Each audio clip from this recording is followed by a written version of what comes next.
Don't let tomorrow's solutions get stuck on today's obstacles.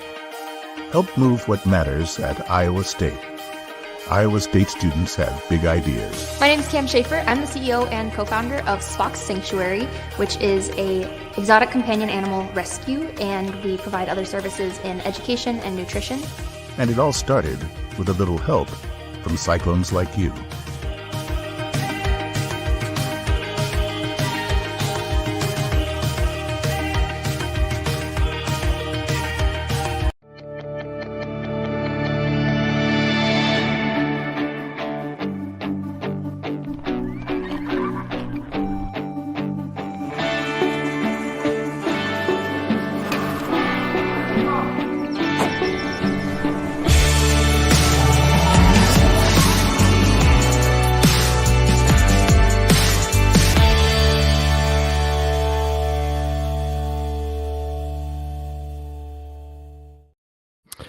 Hey, everybody. Welcome to POSTGAME here on the Cyclone Fanatic Podcast Network. My name is Chris Williams.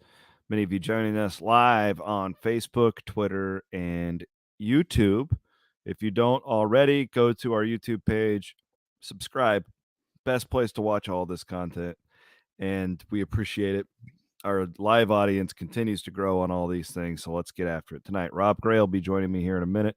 We are presented, as always, by our friends at Carl Auto Group. Iowa State goes on the road tonight in a top 10 showdown against Houston, loses 73-65 was the final.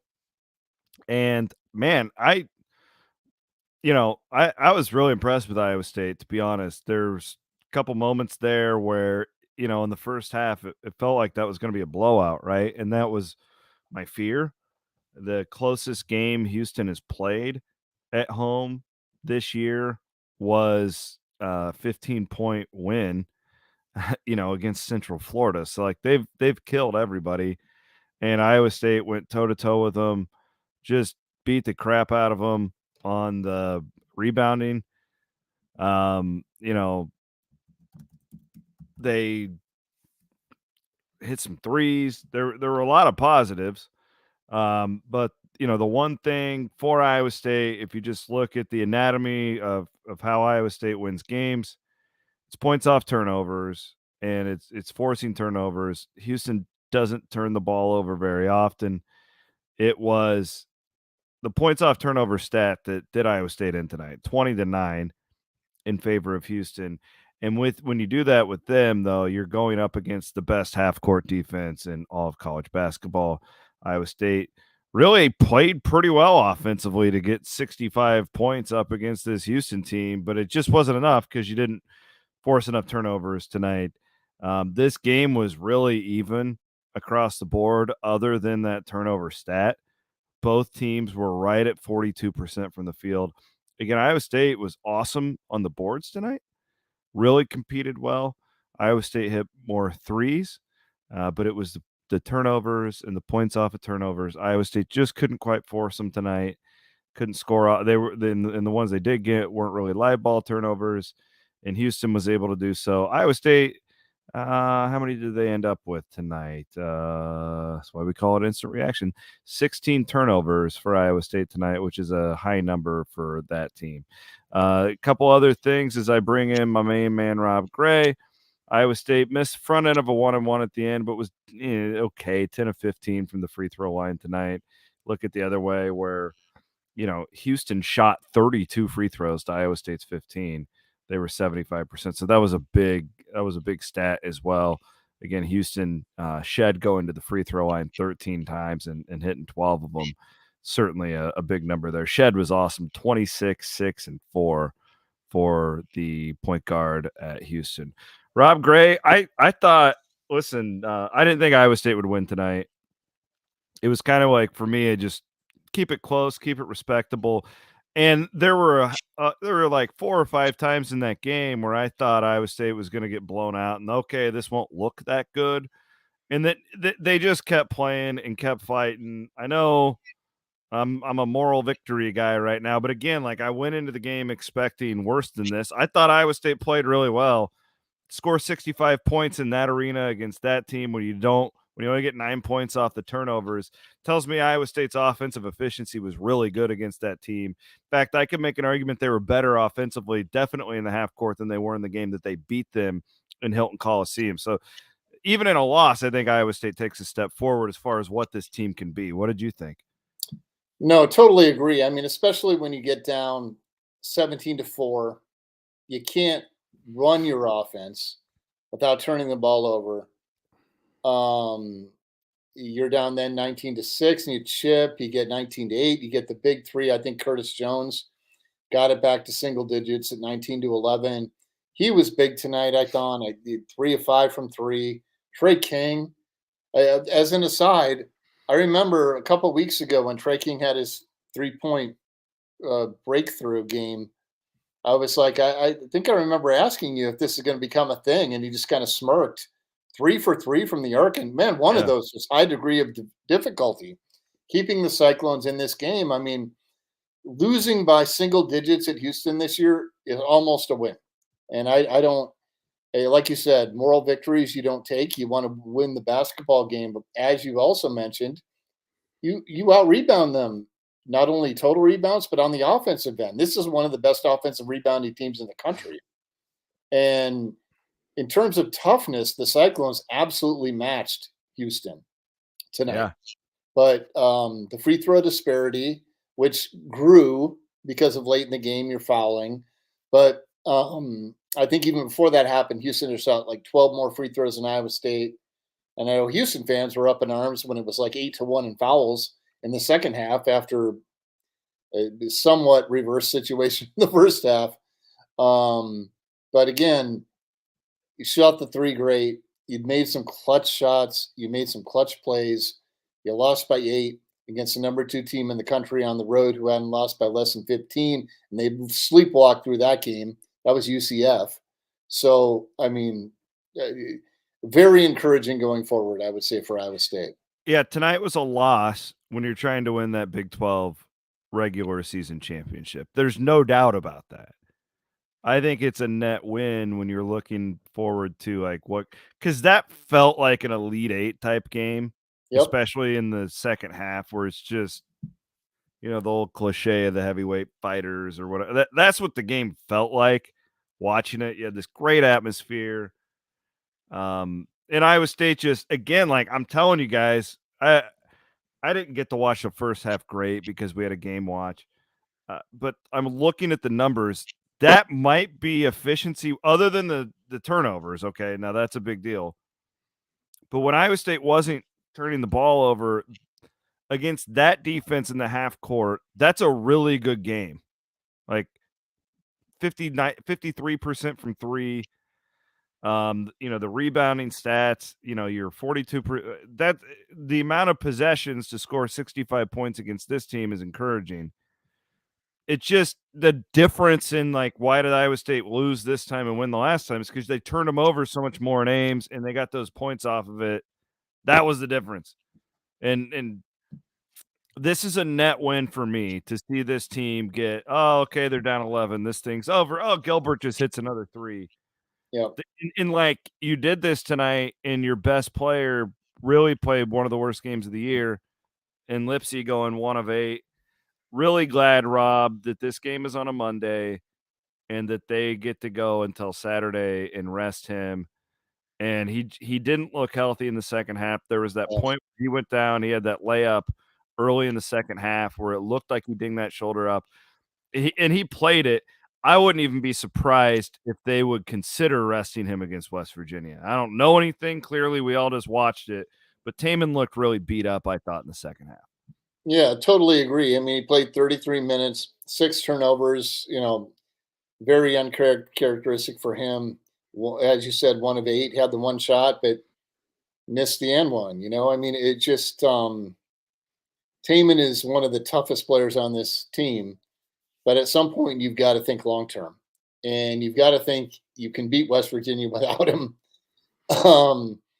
But again, you don't know. Maybe they manage his minutes, but he was holding his shoulder at one point during the game because we know he's had the shoulder injury, and we'll see. But I mean, like you said, I mean, and to reiterate what I said, I mean, from a toughness standpoint, this team was toe to toe with Houston, and I think that surprised them a little bit. I mean, the clutch 3-point shooting from, again, Keyshawn, 3 of 4. Kurt again, 3 of 5. That seems to be where he's been at a lot recently. And Trey King, I mean, you've got a lot of guys who are true gamers tonight, and you feel like if you just could have maybe hit a front, I don't know, the front end that Keyshawn missed, not a big deal. You're battling back the whole time, but again, to lose by single digits and put a little bit of fear into that team on their home floor, which no one has come close to doing all season. You said an Elite Eight game. I told my son after the game, we were watching it together, it felt like a Final Four game. Yeah. I mean, I was being conservative, but you're right. Yeah. No, you're right. The intensity. Yeah, the intensity, the great defense, and both teams shot great in the second half, oddly enough, over 50%, both of them.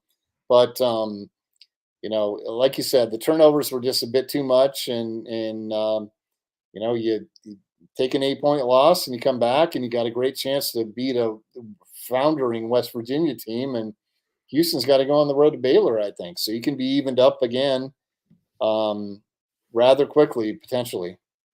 Yeah, Iowa State fans will want to root for BYU tomorrow night. That BYU Baylor game is the 8 o'clock on Super Tuesday on ESPN if you're scoreboard watching there. And then you want Baylor, as Rob just pointed out, to beat Houston on Saturday. And you're still right in this thing. I mean, that's the thing. It's like, if you win this game, you get so much out of it. You don't really lose much. And I would make the argument that the analytics will probably improve for Iowa State as far as metrics go after tonight. I guarantee you the offensive number will. I don't know where it was exactly, but the offensive number will. The computers will like that performance against this Houston defense. Couple other things I just kind of wanted to point out. I thought it was interesting. We talked about toughness. So Ward plays only 13 minutes tonight, so he's been in foul trouble a lot, right? Yeah. It just is wild to me that Jones is playing 25 and Ward's playing 13, and that just tells you how far Robert Jones has come. He got a lot of credit after that win against Texas Tech, and rightfully so.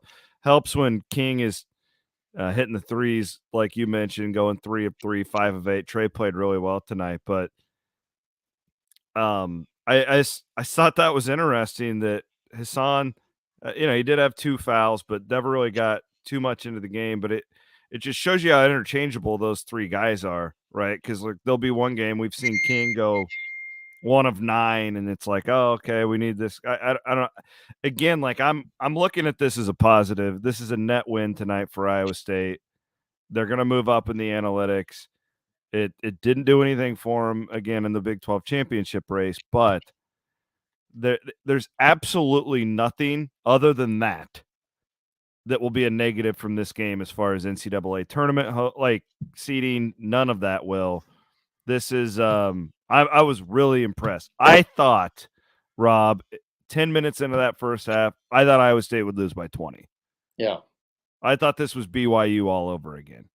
And they had like 4 points with like 10 minutes into that game, and they ended up with 65. Like, that's crazy. That shows you how well they played the rest of the way. It's like, I don't know. Maybe I'm being too glass half full here. No, I don't think so. I mean, that's a game where you can easily get – it felt early on like the Pitt game in the first round of the NCAA tournament last year, where they just can't hit a shot or they turn it over. But then, to their credit, I mean, you're down 19-6. You get a bucket. You get the Kurt Jones 3, and then most of the rest of the game, it's a single digit game. And they stretched it to 11 a couple times in the second half.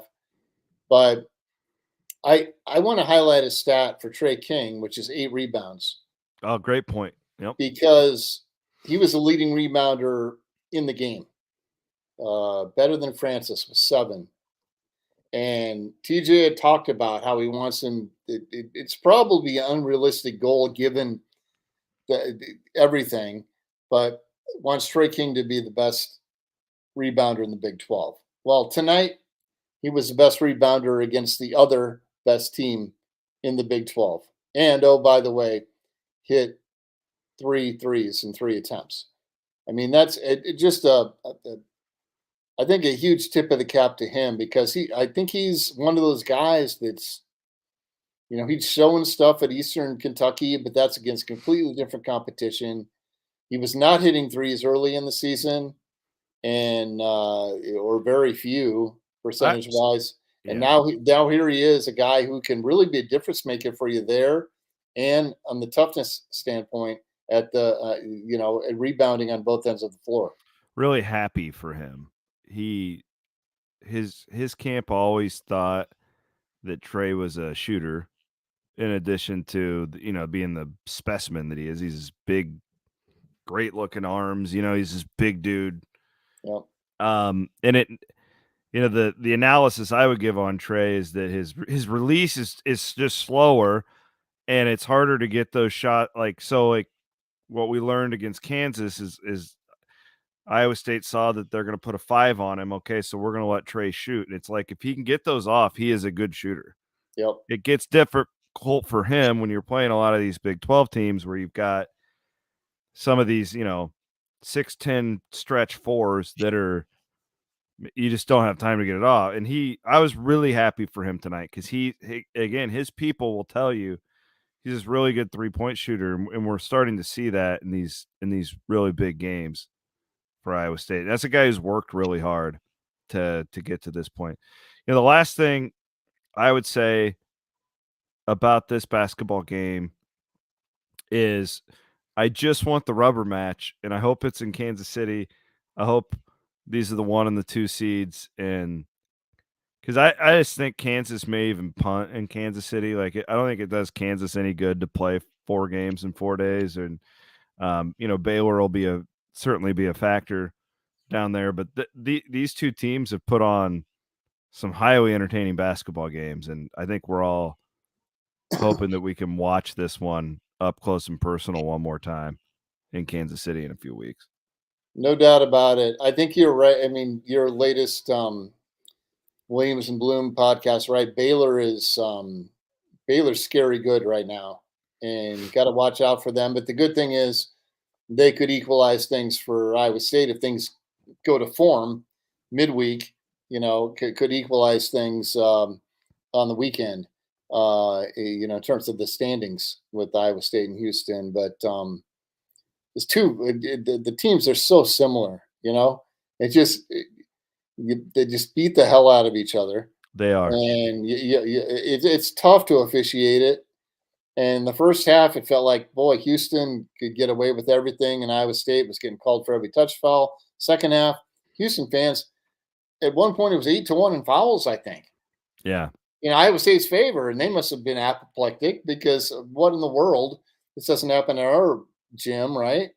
So, great basketball game that Iowa State was able to cut it to 3 and had a chance to cut it to 2 if Taman had completed an and one.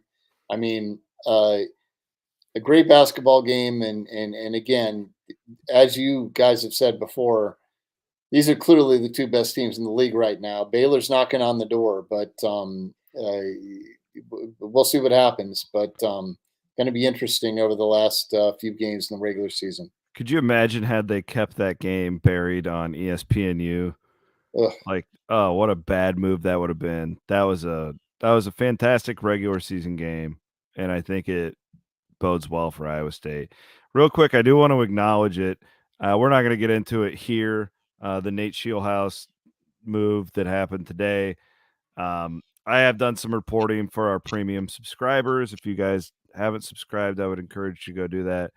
Didn't see that coming, Rob. I really didn't. I emceed the We Will thing like a week ago and interviewed Coach and spent a lot of time with him.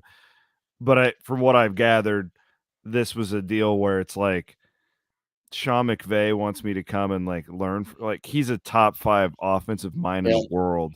Yeah. Like, what an opportunity for Shieldhouse to go and sit and learn offense from that guy for a year or two, and he'll be a head coach in college or an NFL offensive coordinator in 2 years. That's the vibe I get. And I was also told by a source today that he had been offered 3 offensive coordinator jobs that would have been so I'm assuming these are SEC Big Ten type jobs.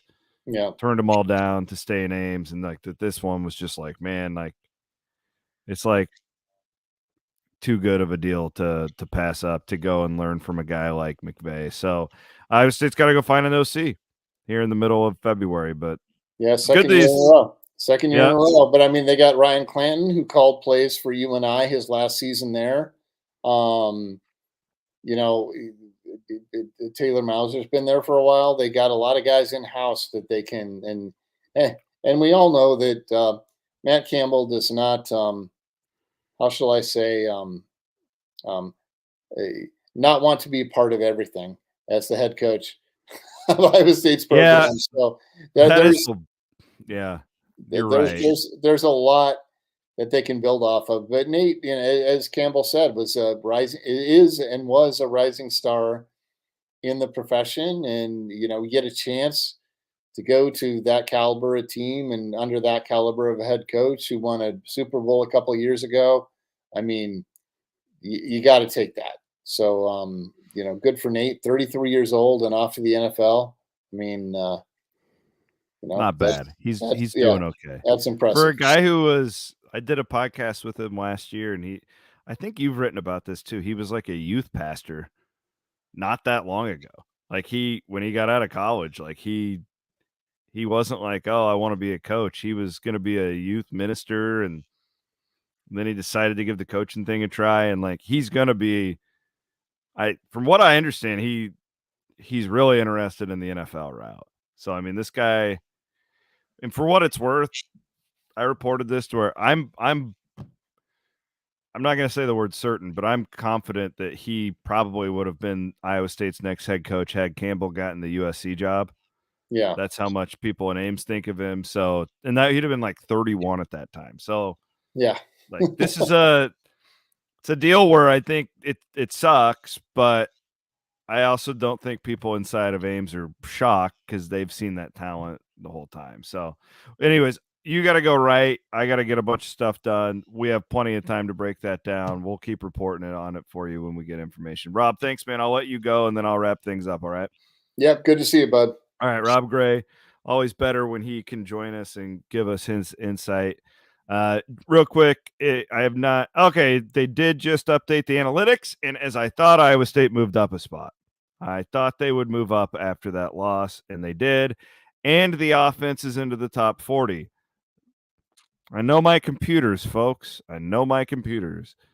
That the computers loved seeing Iowa State's efficiency there in the second half against the number 1 defense in the country. That is not a surprise to me at all. Iowa State goes from 9 to 8. So, again, a net win tonight for the Cyclones. Could be worse. All right. Appreciate you all watching. Thanks to our friends Carl Auto Group. And we'll be back. I'll probably try and do an offensive coordinator podcast of some sort, at least on YouTube or something tomorrow. Appreciate y'all. Take care. Iowa State loses tonight in Houston. Good game, though. Thanks to Rob Gray for joining me. Later.